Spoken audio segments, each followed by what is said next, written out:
Ready? Welcome, everybody, to the first episode of the Call Review Show. That's not what we're going to call it going forward. And I apologize for the difficulties we're having on LinkedIn. There's something going on with everything over there. We were trying to troubleshoot it, but we're 8 minutes past the hour, and we want to go ahead and get you guys the content. It says we have 3 active streams. Technology, we'll have to go back to the board, but that's why we did this way, right, Kurt? That's right. Look, we got the vibes of the 1985-84 music, so that's, it's in a good mood. If everyone can agree, we all know technology always creates potential hiccups. So here we are. That's fine, Eric. No problem. It is. Good to see you. You too. How have you been? What are we talking about? What are we doing? What are we doing? What's happening with this show moving forward? Great. So what we're going to do is every month, instead of having a monthly webinar like we talked about and like we've done a couple of times, we're just going to do a live stream, right? And get interactive with it. We're going to have a lot of different industry guests. We've got a couple lined up for the next couple of months. I think this is going to be a really fun and interactive format. And the reason that we're doing this is, sitting down for a webinar and registering and making sure everything is going is not all that great. So we're going to start trying with this way. We're going to go with YouTube, LinkedIn, and Twitch. Well, LinkedIn, maybe. We're going to have to do some testing and figure out what went wrong there. But for now, we are live on, or maybe we'll just go YouTube and Twitch, and maybe that's the way. Maybe we'll go to TikTok. You don't know. It could be anything. We could do X. Be a lot of anything. We could do a lot of live stuff. Point is, I think what you wanted to say, I just want to reemphasize is we're going to have guests on from all across different, industries. Not always automotive, right? We're going to switch it up, bring different people in, have some fun. We got to have some fun in the middle of the week. If you're tuning in, you're probably at work. So we got to give you some laughs too. Hence, Halloween backgrounds, Eric. Absolutely. You never know. Absolutely. And my disheveled background, as always, because if you pan the camera a little bit back here, I do this a lot in my personal life, which is why I get frustrated when things don't work, because everything is just so easy. But we're trying out a new technology, not working the way we wanted it to, but that's why we did this guerrilla style today. So again, if you are following us on, if you're watching us on YouTube or you're watching us on Twitch, go ahead and like or subscribe to the channel. We're going to be posting content pretty regularly. Like I said, monthly show and then some stuff in between. We're also going to pull this audio and make sure it is a podcast. But enough about that. Let's get into why we're here today. So first off, if you're just joining us and you aren't familiar who Call Review is, right? We are a unified communications platform focused in the automotive industry. We do mostly call monitoring and analytics, but that's not all we do, right? We do a lot of things around the horn, from a telephony system to the call monitoring analytics. And the thing we're going to be focusing on today, Kurt, is training, right? And understanding really what's driving some of the behaviors and driving some of the things we've seen in the industry around training and how it can be more successful and help you focus on long-term success. And I want to drive right into our first topic, which is around driving that long-term success. And it's really around this trend that we've been seeing more so this year than anything else in the dealership space, really is a shift, not away from customer experience, but really enhancing that customer experience along with your employee experience, right? And a little bit of perspective here, so everybody knows I've been doing demand generation marketing and content production now for the better part of 20 years. And it's really shifted where we've spent a lot of time, and, Kurt, I'll ask you for an example here in a second. We've spent so much time focusing, and we as marketers and UX and UI designers and product developers, we've, in systems and people that build processes, we spend so much time focusing on the customer experience, right? And how to make things easier. Kurt, what do you use? I mean, think about some things in your daily life that are just phenomenal customer experiences. Like, give me a couple examples of things you use. I've got mine. Well, from a customer experience standpoint, I mean, let me just say as a blanket statement, like you pointed out, everything we do is a lot easier now, right? We have so much information we can get. Any product we buy, doesn't matter whether it's a car, it can be anything. If you're going to buy a microphone or a webcam or, whatever you buy at the grocery store, you're doing research on what's going to be best. So as a customer, you have so much knowledge behind you that, we're going into, say, a car dealership with a lot more information and an ability to get the car we want in the way we want and as quick as possible and how we get it. So what that means is, to your point, the pendulum, our salespeople they're being, met with a different type of customer than they were 5 years ago, 3 years ago, 10 years ago, whatever it is. So we've got to kind of up their game training. But as quick as customer possible. experience How do we get wise, it? so what that means is, to your point, The I'm pendulum. hearing a little Our reverb, by the way. salespeople. Customer experience, though, for me, I'm just going to tell you right now, my favorite customer experience. My family and I go on vacations all the time. That customer experience, specifically, we go to Disney. I have young kids.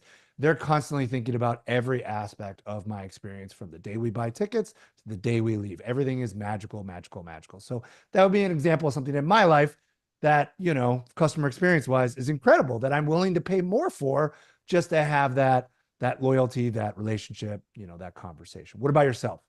The Yeah, so day I we think leave, about, everything is magical, magical, magical. you know, So if you think that would about be an example of something. the big players, you've got, I think Amazon is the one I'm on the most, and I know my wife is Yeah. on a whole ton, right? And just how simple that has become.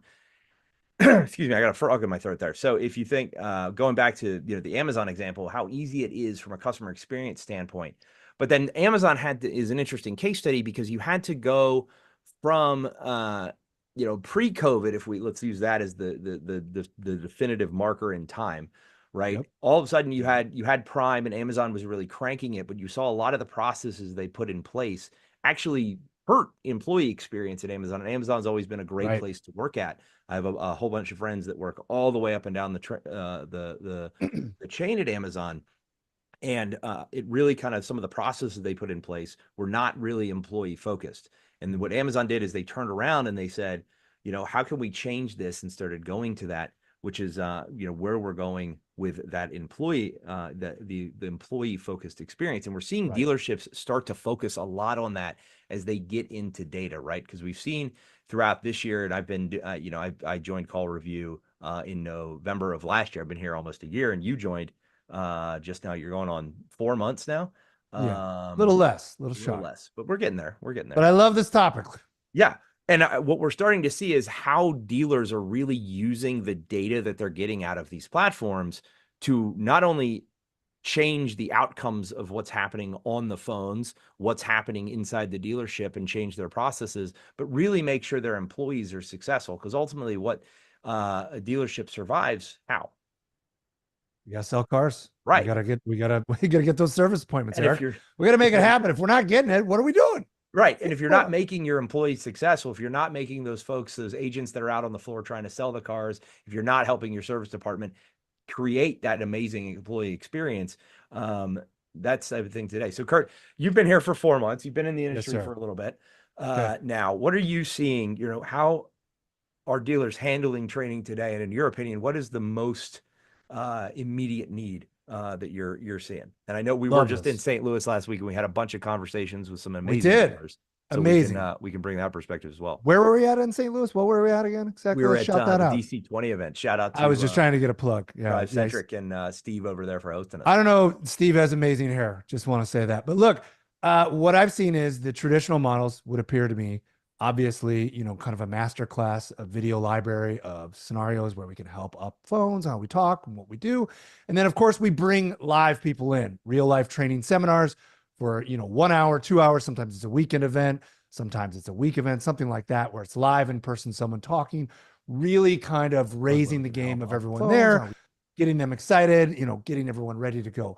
I would say the one area, and those are all great, by the way, they have their value. Nobody's taken away. I love training in general. The one thing I haven't seen in the car industry as a whole is the ability to create velocity and reps, right? I don't see that anywhere. So what I'm trying to say is somebody comes in, gets everyone excited, gives them some great knowledge, genuine great knowledge that helps them as a salesperson sell more cars, make them think a little bit differently. This is all great. But sometimes, not all the time, Eric, but sometimes people 2 months later, 3 months later, they fall back into their old habits. It's a natural, part of the way we sell. It's just what we're comfortable with. That's what we know. We don't know how to change, or we don't want to change, whatever. So how can we bridge that gap? That's the big question I see, is how can we get it? So someone like me, if I'm going in to sell something new, I started a job many years ago. I had to sell something I never sold before, Eric, but they just believed in me. I don't know why. And they give you all the material and you read and you watch videos, but really the way you got good at it was being out there with clients, right? Talking to them and have that interaction one-on-one with nobody, kind of overseeing or whatnot. So how can we replicate that? That's the thing. Forget it, the automotive industry, all industries. How can we get that velocity and get those reps quicker? That's where I see the gap. Yeah, I think that's you're spot on there. And I think it's something you and I have talked about. Full disclosure, right? Kurt and I worked together in our previous lives, right? And that's Yep. something we talked a lot about. And it's something I still coach people on today is they, I get a lot of people, and I know you get asked this question too, Curtis. How do you get up in front of a crowd? How do you go on camera and you just talk? Right. This is not something that I just was born with. That's right. This is something that I've practiced over years. And it goes back to that point of getting those reps in. The only way you're going to ever be good at something is to do it, right? Go Yep. out there, Agree. practice, get Yep. the reps in, make sure you do it. I think what was it like the 18-minute rule is what I love. And for those of you who don't know what that rule is, right? If you do something for 18 minutes a day for 1 year, you're going to be better than 95% of the people. So if you think about all of the ways that we have to connect with people nowadays, just sticking with the presenting analogy for a minute, right? Mhm. Just go live on TikTok, right? Go live on Twitter, on X, on whatever your social medium is. Just put content out there, and that's Yep. going to start building those reps, right? And the same thing applies to training in the automotive space, right? Get the reps in, make sure that you're having time to do those reps with your teams to get them comfortable on the phone, and make sure I think the biggest thing for me that I've seen is make sure you're focusing on a lot of the why behind it, right? Oh, I think yes. that's the biggest thing. A lot of the conversations I've been having with dealers lately is they say, hey, we're doing this, we're doing that, and I always ask, well, what's the why behind that? And do your agents, do your employees know, do the folks in the BDC that you're working with understand the why that you're doing something, right? Why are you putting this process in, right? That's where it really starts, is understanding that why behind it. Because if I've worked for bosses and you've worked for bosses that just dictate, we're doing this, right? Yep. But without that why, without the why behind it, you don't have the buy-in from your agents. You don't have the Mhm. buy-in from your employee. And a lot of people fall back and lean on, hey, well, the why is we have to sell more cars and they need to make money. But with the way the mindset has changed with the great resignation and some of the younger folks that are coming into the workforce, that is almost secondary to them because Yeah. they want to feel like they're part of something. They want to understand the why and the mission and feel like they're achieving in that way, which is where a lot of the training comes in, and making sure that you're focused on that. So thinking about that for Kurt, where does that start? Where does the Why why is start? Is that everything? something you Why? just email out? I love it. Why is everything? No, did you say email? Yeah. Do you No, just don't email it? email out. No, you don't email. Okay, look, we're in the age of transparency and authenticity. You better get in the game if you're a leader and start really working on those skills.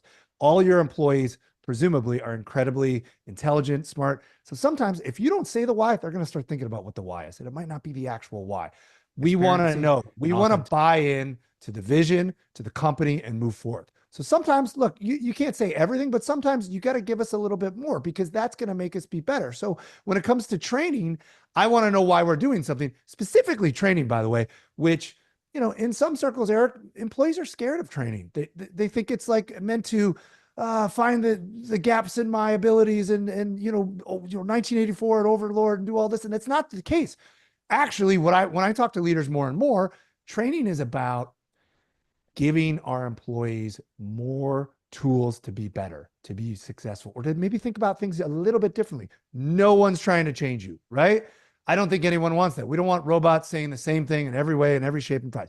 We want people to, it's one of the things I'm grateful, and I know we're live, so I'm just gonna say, I'm grateful when I work for you. You just be yourself. Don't change who you are. Think about things differently, but be who you are. And I think so. Training, when it comes down to it, is we've got to normalize that this is a good thing. Look at other industries, right? Training is, all the time. When you watch football on Sunday, what's the quarterback doing at the end of a play, whether it's good or bad? He's looking at what worked, what didn't work, because sometimes you want to emulate success. You talked about presenting. That's another thing. Actors or newscasters or whoever, they practice, they rehearse over and over to get good, right? Some of them are innately good. You might be an incredible salesperson right out of the gate. However, as we pointed out, the people coming to buy your product are changing. It's fluid every day. So you got to stay on top of trends. You got to just think about things a little differently. So for me, where does it start? Conversation. If I'm going to bring in a whole training initiative, I want to talk to everyone that's going to be working on that training initiative, and Yep. I want to give them the why behind it. Listen, This is not to scare you. This is not to put in fear. This is to provide you an opportunity to have more success or to think about things differently and to get better. Um, I just think it's, emails, like I said, it's not going to work. You're going to have to talk to your people.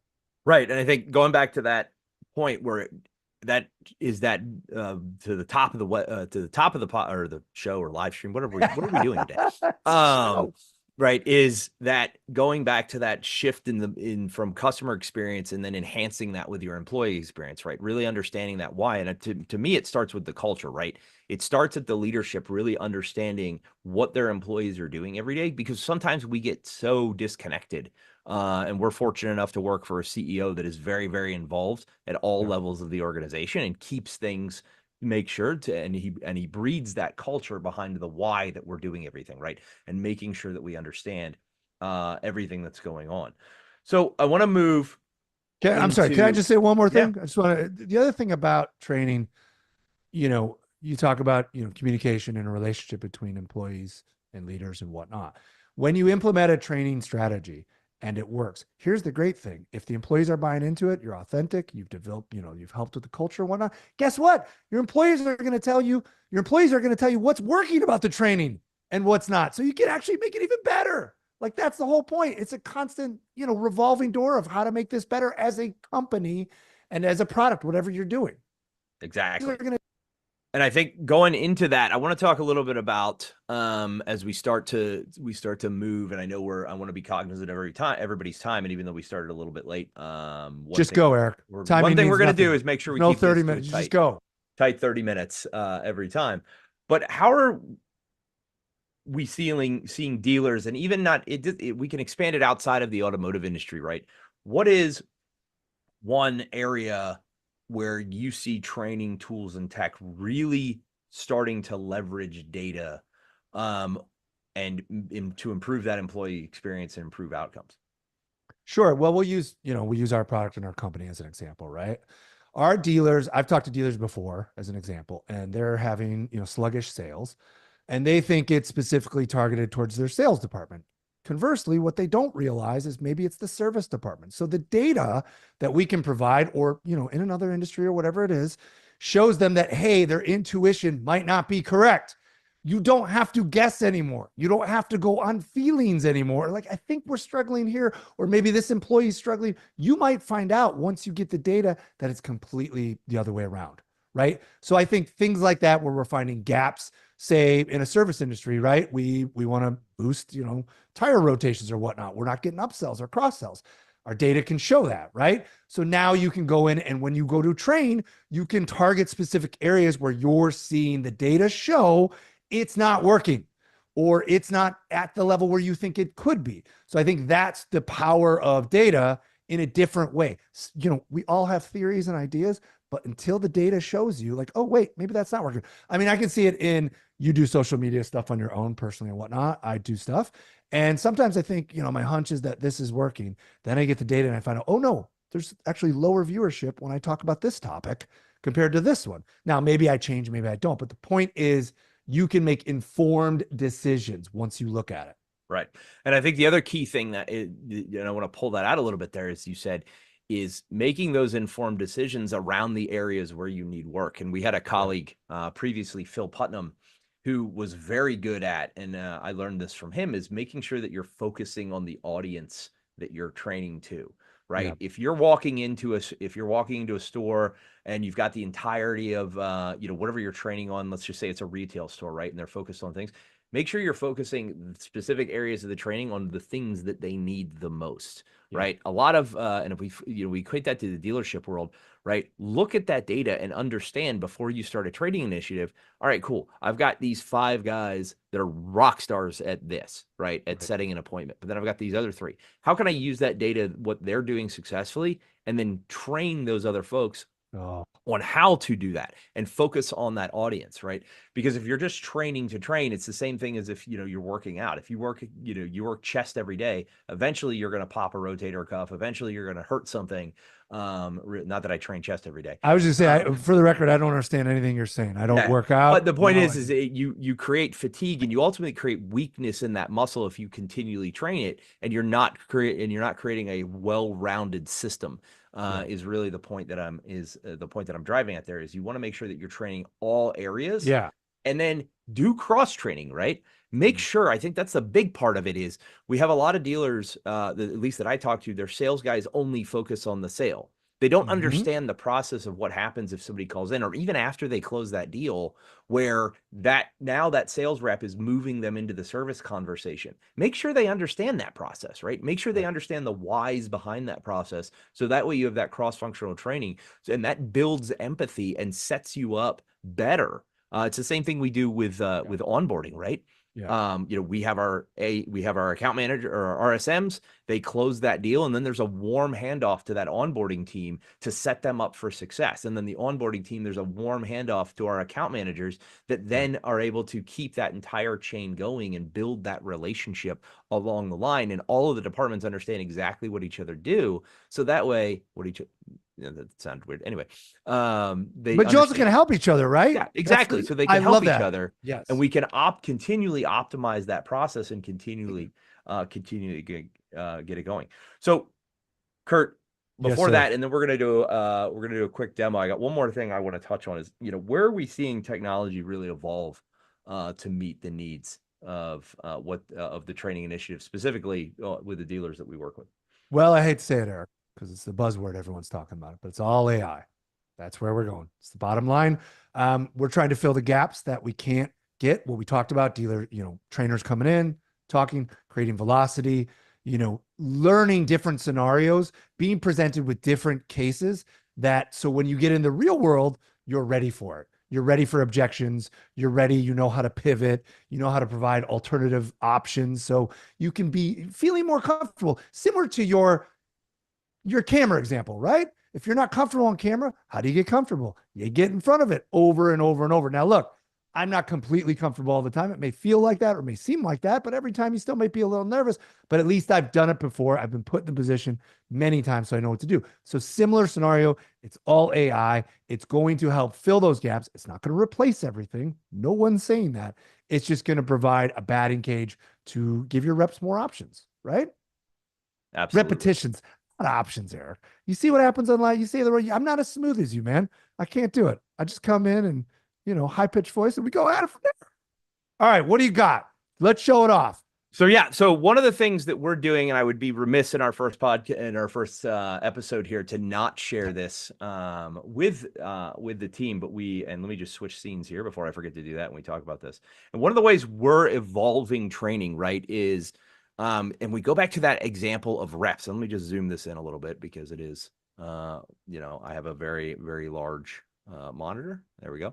And one of the way we're evolving those reps and we're creating those reps is back. If you're watching, you were able to join us at NADA last year. We kind of tested this as a proof of concept um, around AI training. And that is a great point that you bring up there, Kurt, is right. We use AI and there's a lot of people who are still, on the fence about AI and the way that it can, and the way they can help it enhance. So we rolled out this product a couple weeks ago called Test Track. And what this is it's your batting cage, right? It allows you to come in and get the reps in that Kurt and I have been talking about and really drive into those weak areas. Or even better, the best example I like to use it is we have so many new salespeople. Maybe it's a salesperson that's been selling cars for 10 years and they lived through COVID and they got, That's right. those muscles got a little bit weak, right? They've maybe got a little bit of atrophy and they've got to build some skills back up because they were so used to just picking up the phone. There was a car on the lot, deal closed. Somebody came that afternoon and picked it up. Or your new sales reps that have no experience. How great would it be if you can run people through those tests and those reps before they ever talk to a live customer, and then you can coach them, evaluate them, and have them make sure and have confidence in their skills that they can match these scenarios. So without belaboring it, we're not going to go through the whole demo here. We do want to show you how this product works. So this is Test Track. It is our, I like the analogy, so not lack of a better one. But it is the batting cage that we've created. So Kurt, I'm notoriously bad at this. Yeah, no, that's okay. You're better than me. We No, know no, you're better definitely than not. me. Look at all those Definitely not. cups. So What are those cups there? Those little trophies. See, you've beaten it a couple of I times. have beaten it a couple times, but I failed See? it way more. Okay. So just to give you guys a highlight of what it is, let's just go with one I haven't done before. Let's go with follow up with an appointment or no show. So every time you come into one of these tasks or one of these scenarios, what it does is it gives you some outlines of what the call's about. Is it an inbound call? Is it an outbound call? Right? I have to follow up with this customer around an appointment. There was no show. The customer didn't show up for the appointment. You need to follow up with that customer and try and get them to commit to another appointment. So the tasks I have to complete in order to pay, in order to get the trophy and get the win is offer the reschedule, evaluate the reason for no show, overcome objections to set an appointment, create some urgency, and then ultimately get that appointment to get that customer back in the door. Now, Eric, Yep. do you need to get all four to be considered passing, or can you get two of four, three or four? What's Nope, you have to be able to get all four. Oh So boy. let's go ahead. I'm going to run through one of these real quick. So all you do is you hit start to challenge, and then the audio should be coming through. Kurt, just give me a thumbs up or a nod if you can hear that, because I can no longer see chat. Thank you, sir. Hello, this is John. Hey, John, this is Eric Glass over at Call Review Automotive. How are you today?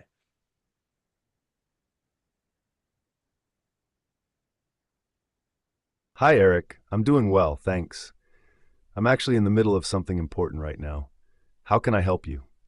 Hey, John, I completely understand that your time is very valuable. I just wanted to follow up with you because you had a appointment scheduled yesterday to come in and look at that 2024 TRD Tundra, and I wanted to see if you were still interested in that vehicle and if we can get you in to take a look at it.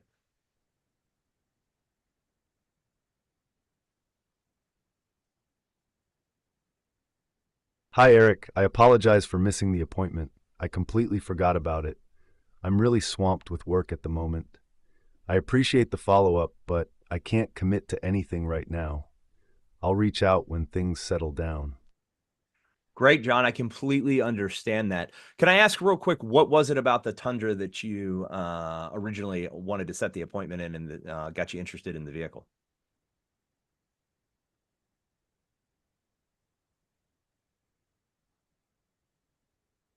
Honestly, Eric, I was interested in the Tundra because of its reputation for reliability and safety, which are important for my family. But like I said, I'm really busy right now and can't dive into this at the moment. I'll get back to you when I have more time. Thanks for understanding. Totally understand that, John. And what I'd like to do is send you an email with some of the other things, and maybe when it dies down next week, pencil you in for an appointment whenever you're free. I think right now, because we are at the end of the month, we do have a lot of great incentives to get you into that vehicle. I think the biggest one that you might be interested in is the zero down and 0% APR for that first 12 months of the lease. So, is there any way I could get you penciled in and to come in next week?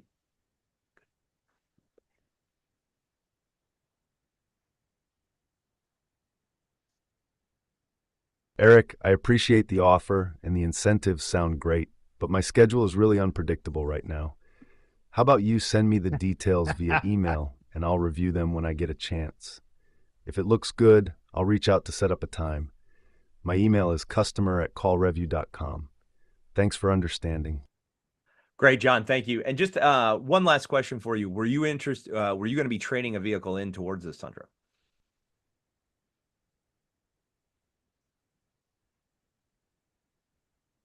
Eric, I haven't made any decisions about a trade-in yet. I'll consider all the options once I have a chance to review the information you send. Thanks again for your understanding. I really need to get back to my work now.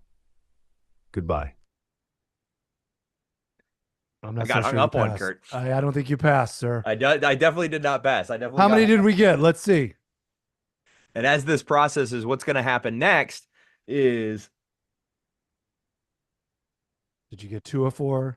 Do you feel like you got 3? I got 3 You of got 4. I 3 know of I 4? definitely got 3 of 3 of 4. 4. But now what it's done is now I have that, and you guys will learn more about Kurt and I as we continue to do these shows, but I'm a huge gamer, right? So this gives me that feeling of, oh man, I didn't beat that level. Now I have to go back and I have to reevaluate what that boss did. I have to understand how, for lack of a better words, the attack patterns work. The cool thing is about this is it is dynamic, right? So if I were to play this again, it might be a different customer. They may not be busy with work. They may have to go rush and they had to do something with their kids' sports. So it changes each time. I love the analogy Kurt gives as well. It's not Mario Brothers, right? You can't just learn the level and how to go through it because it changes every time.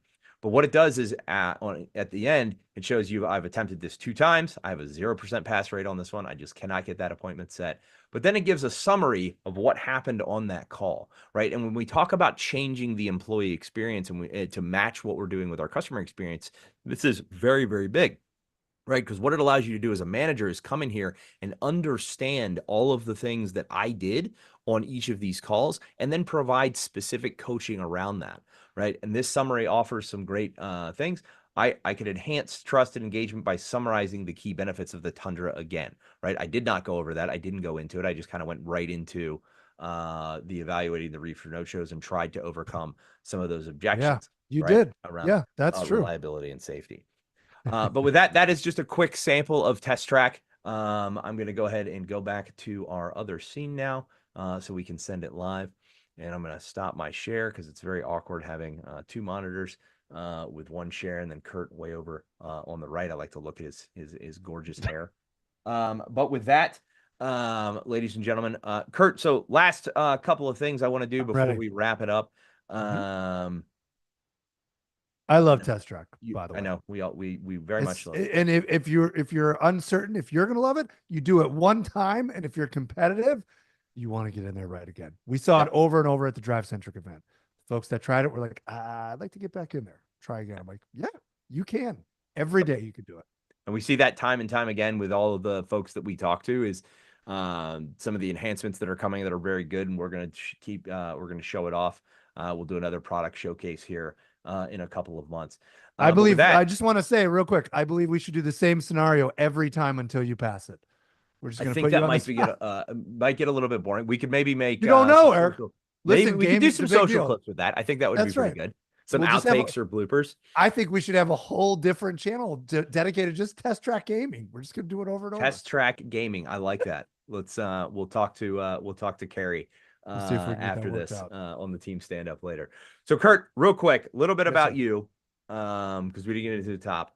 Tell us a little bit about your background, the stuff behind you. Why do you have it all? It's a midlife crisis, essentially. No, my background is pretty diversified. I mean, I was a writer, an actor, podcaster. I did social media. I sold in beautiful, wonderful champagne and wine and spirits. And then, of course, I was in the webcasting industry for a few years as well as a client success manager. So a little bit of sales, a little bit of production, a little bit of training. I was a corporate trainer for a while as well, Mr. Glass. So awesome. But in general, I like to have fun. I think work, even at the highest corporate levels, we've got to try to find a way to have fun. It builds culture. It makes people break down their walls. Because at the end of the day, guess what? Everyone's going home. We're all watching the latest Netflix show. We're all trying our latest recipe. We're hanging out with our dogs or kids, whatever it is. So that's the way we really get work done, is to connect on those levels. So as I've learned, just showcase who you are. So if you ever want to talk comics or Star Wars, I'm your guy. Yes, you are. Awesome. Kurt, this was fun. Again, everybody, thank you so much for joining. If you were watching us on YouTube or Twitch, go ahead and make sure you subscribe or follow us over there. We will get the next one scheduled here in about a week. And then if I apologize, there were difficulties on LinkedIn. If you were trying to watch us over there, I'm not really sure what happened. Something along the chain of encoding got broken. We'll call someone. We got a guy. We'll call someone. We got a guy for that. We have a pretty high up guy that we can call and complain about that too. But anyway, thank you so much for joining. For Kurt, my name is Eric again, and we will see you guys next month. Take care, everybody.